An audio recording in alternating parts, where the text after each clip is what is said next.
kiristää kyllä.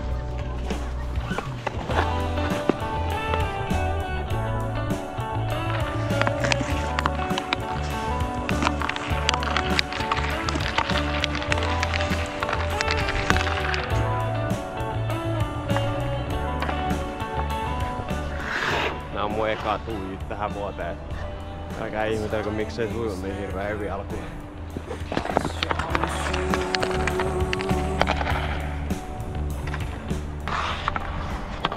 Tuntuu hyvältä, just erotettu. Kiitos Joonakselle ja Joonaksen joukkojen huoltajalle.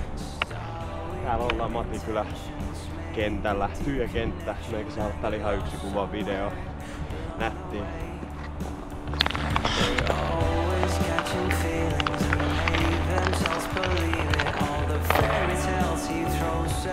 Yleensä aina kun me on kentillä, niin mulla on muutama kiekko, niin mä driblaan tällaista niitä kiekkoja. Sen jälkeen yritän lämää. Niin kuin pelissäkin tärkeetä, niin aina kannattaa yrittää haastaa ja sen jälkeen pistää kiekko ylämummoa.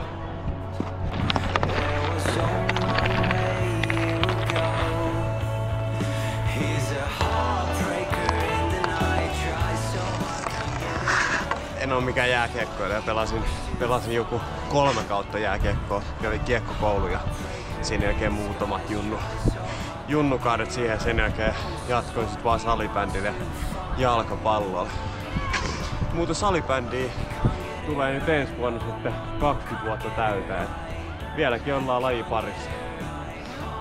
On tää nätti aina tulla uijille sit käymään talvella pystyyn. Hieno laji tää kiekko.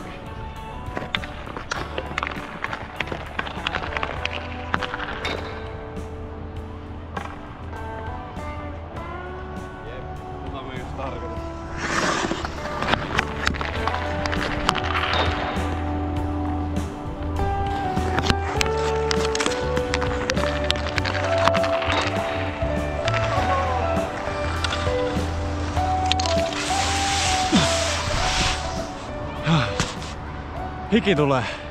Ei tarvi kauan olla tää pelailen. Tää kunnon soi.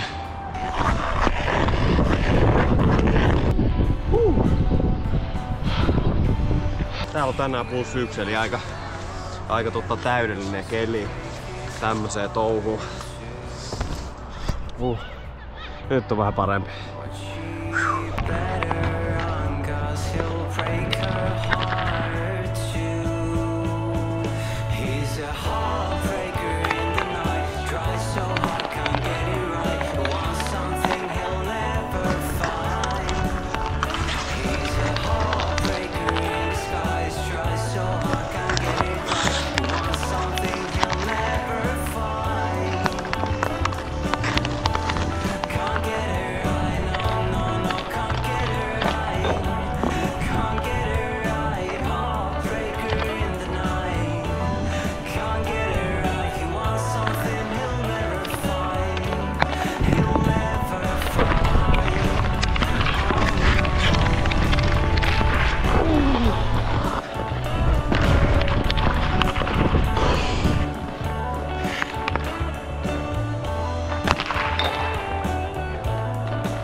That's sick.